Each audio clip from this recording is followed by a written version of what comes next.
ओम श्री विष्णु पुराणाय नमः। श्री विष्णु पुराण पंचम अंश 31वां अध्याय में भगवान का द्वारिकापुरी में लौटना और 16,100 कन्याओं से विवाह करना द्वारिकापुरी में। अब पराशर जी कहते हैं, संस्ततो भगवान वित्तम देवराजेन केशवा रहस्य भाव गंभीर मुवाचेन्द्रम द्विजोत्तमम। हे द्विजोत्तम, इंद्र ने जब इस प्रकार स्तुति की तो भगवान कृष्णचंद्र गंभीर भाव से हंसते हुए कहते हैं। कृष्णचंद्र कहते हैं, देवराजो भवानिंद्रो वयम मर्त्या जगतपते छंत वयम भवो एतवेदं परादं कथं मम परिजात तरुश्चायं नीयतामुचिता स्पदं गहीतयो मया शक्र सत्यवचन कारणात् वज्रं चेदं गृहाण त्वं यदत्र प्रहितं त्वया तवेवेतत् प्रहरणं शक्र वैरिविदारणम्। हे जगतपते, आप देवराज इंद्र हैं और हम मरण धर्मा मनुष्य हैं। हमने आपका जो अपराध किया है उसे आप क्षमा करें। मैंने जो ये परिजात वृक्ष लिया था इसे इसके योग्य स्थान नंदनवन को ले जाइए। हे शक्र, मैंने तो इसे सत्यभामा के कहने से ही ले लिया था और आपने जो वज्र फेंका था उसे भी ले जाइए, क्योंकि ये शक्र ये शत्रुओं को नष्ट करने वाला शस्त्र आपका ही है।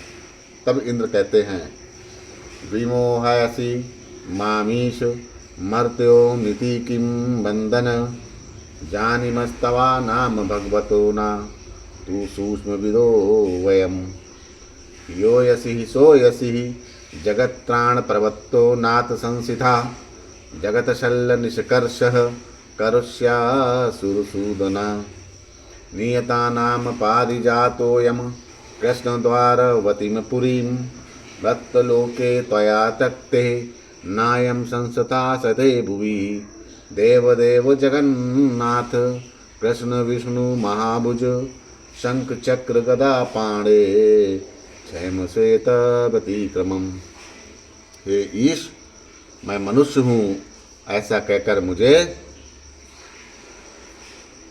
क्यों मोहित करते हैं। हे भगवान, मैं तो आपके इस सगुण स्वरूप को ही जानता हूँ, हम आपके सूक्ष्म स्वरूप को जानने वाले नहीं हैं। हे नाथ, आप जो हैं वही हैं। हम तो इतना ही जानते हैं कि हे दैत्य दलन, आप लोक रक्षा के तत्पर हैं और इस संसार के कांटों को निकाल रहे हैं। हे कृष्ण, इस परिजात वृक्ष को आप द्वारिकापुरी ले जाइए। जिस समय आप मृत्यु लोक छोड़ देंगे उस समय वह भूलोक में नहीं रहेगा। हे देव, हे जगन्नाथ, हे कृष्ण, हे विष्णु, हे महाबाहु, हे शंख चक्र पद गदा पाणे, मेरी इस धृष्टता को क्षमा कीजिए। तब पराशर जी कहते हैं, तथेत युक्तवाह च देवेन्द्रमा जगाम भुवम हरि प्रासक्ते सिद्ध गंधर्वे स्तूयमान सूरशबी ततयश्च शंखमुपाध्यायः द्वारिको परिशंसिता हर्षमुत्पदायामास द्वारिकावासिनीनां द्विजः अवतीयार्थ गरुण सत्या भामा सहायवान् निष्कुटे स्थपायमास पारिजातं महातुरम्। यमभक्त्यः जनः सर्वो जातिं स्मरति पौरिकीं वासते यस्य पुष्पोथ गंधर्व नोर्वित्रियोजनम्।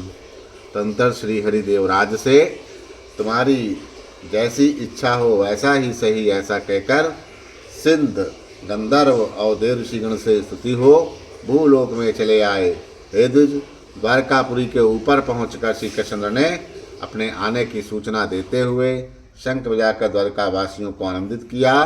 तंत्र सत्यभामा के साह सहित गरुण से उतरकर उस पारिजात महावृक्ष को सत्यभामा के गृह उद्यान में लगा दिया, जिसके पास आकर सब मनुष्यों को अपने पूर्व जन्म का स्मरण हो जाता है और जिसके पुष्प से निकली हुई गंध से 3 योजन तक पृथ्वी सुगंधित रहती है। ततस्तते यादव सर्वे देवबन्दान मानुषान् द्वादशु पादपे तस्मिन् कुर्वन्तो मुख दर्शनम। यादवों ने उस वृक्ष के पास जाकर अपना मुख देखा तो उन्हें अपना शरीर अमानुष दिखलाई दिया।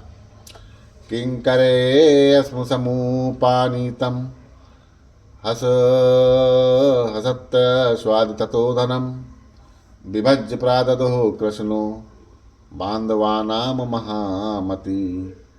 कन्या यश कृष्णो जग्राह नरकस्य परिग्रहान् तत्काले शुभे प्राप्ते उपये में जनार्दनः ता कन्या नरकेण सवर्तो यास समाहता। एकस्मिन्नेव गोविन्दः काले तासानां महामुने जग्राह विधिवत पाणिन प्रथम गेहेषु धर्मता। षोडश स्त्री सहस्राणि शतमेकं ततोऽधिकं तावन्ति चक्रे रूपाणि भगवान् मधुसूदनम्। एकैकमेव ता कन्या मेनिरे मधुसूदनः मामेव पाणिग्रहण मैत्रेय कृतिवानीतिः। निशासु च जगत्सृष्टः तासानां गेहेषु केशवः उवासु विप्र सर्वासानां विश्वरूपधरो हरि। तदंतर महामति श्री कृष्ण ने नरकासुर के सेवकों द्वारा लाए हुए हाथी गौड़वादि धन को अपने बंधु बांधवों में बांट दिया और नरकासुर की वरण की हुई कन्याओं को स्वयं ले आए। शुभ समय प्राप्त होने पर श्री जनार्दन ने उन समस्त कन्याओं के साथ जिनके नरकासुर बलात् हर लाया था विवाह किया। हे महामुने, श्री गोविंद ने एक ही समय पृथक पृथक भावनाओं में उन सब के साथ विधिवत धर्म पूर्वक पाणी ग्रहण किया। वे 16,100 स्त्रियां थीं। उन सबके साथ पाणी ग्रहण करते समय श्री मधुसूदन ने इतने ही रूप बना लिए। हे मैत्रेय, परंतु उस समय प्रत्येक कन्या भगवान ने मेरा ही पाणी ग्रहण किया है, इस प्रकार उन्हें एक ही समझ रही थी। हे विप्र, जगत सृष्टा विश्वधारी विश्व रूपधारी श्री हरि रात्रि के समय उन सभी के घरों में रहते थे। ओम श्री विष्णु पुराणे पंचमांसे 1-3 इस प्रकार श्री विष्णु पुराण के पंचम अंश का 31वां अध्याय पूर्ण हुआ। बोलो श्री विष्णु भगवान की जय।